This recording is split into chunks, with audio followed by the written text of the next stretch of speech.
everyone, I'm Miss Lynn, and today I have one of my favorite stories for you called The Mitten. And this one's written by Jan Brett and published by Scholastic Books. And I'm reading this with permission from Access Copyright.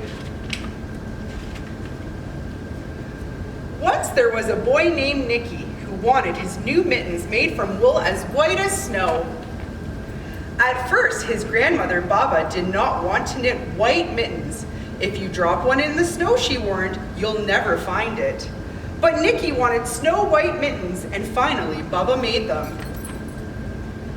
After she finished, she said, when you come home, first I will look to see if you're safe and sound, but then I will look to see if you still have your snow white mittens.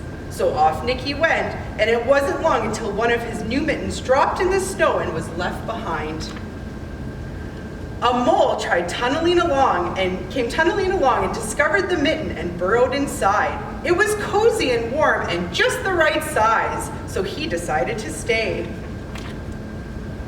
A snowshoe rabbit came hopping by, and he stopped for a moment to admire his winter coat.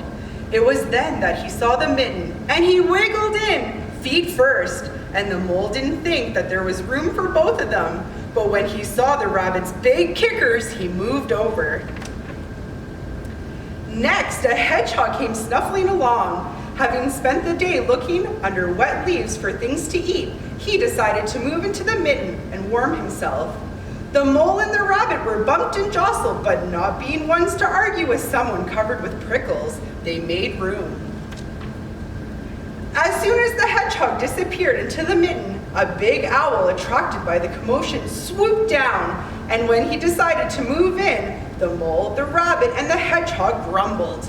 But when they saw the owl's glinty talons, they quickly let him in. Up through the snow appeared a badger. He eyed the mitten and began to climb in. The mole, the rabbit, the hedgehog, and the owl were not pleased. There was no room left, but when they saw his diggers, they gave him the thumb. It started snowing, but the animals were snug in the mitten. A waft of warm steam rose in the air, and a fox trotting by stopped to investigate. Just the sight of the cozy mitten made him feel drowsy. The fox poked his muzzle in.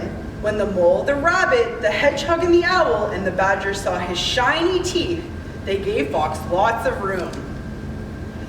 A great bear lumbered by, and he spied the mitten all plumped up. Not being one to be left out in the cold, he began to nose his way in. The animals were packed in as tightly as could be, but what animal would argue with a bear? The mitten swelled and stretched, and it was pulled and bulged to many times its size, but Bubba's good knitting held fast. Along came a meadow mouse no bigger than an acorn. She wiggled into the space left and made herself comfortable on top of the great big bear's nose.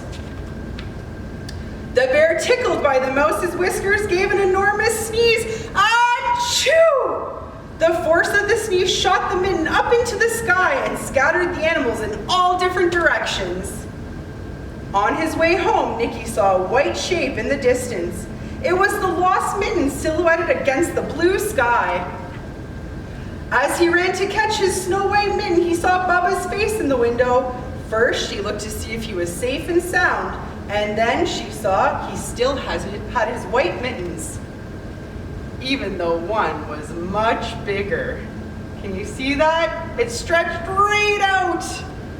All right, so I have a little activity you can do at home. If you have some paper, you're gonna get a grown-up to help you cut it out in the shape of a mitten. And then what you're going to do, because Miss Lynn likes getting messy, is you take some paint and you're going to dip it into the paint, your paintbrush, and you're going to paint your hand just like this. And this craft is called a memory mitten. And what you're going to do is you're going to paint your handprint on the mitten. And you can save that forever as a little memory and a keepsake. All right, so thank you for joining me. Hope you had fun.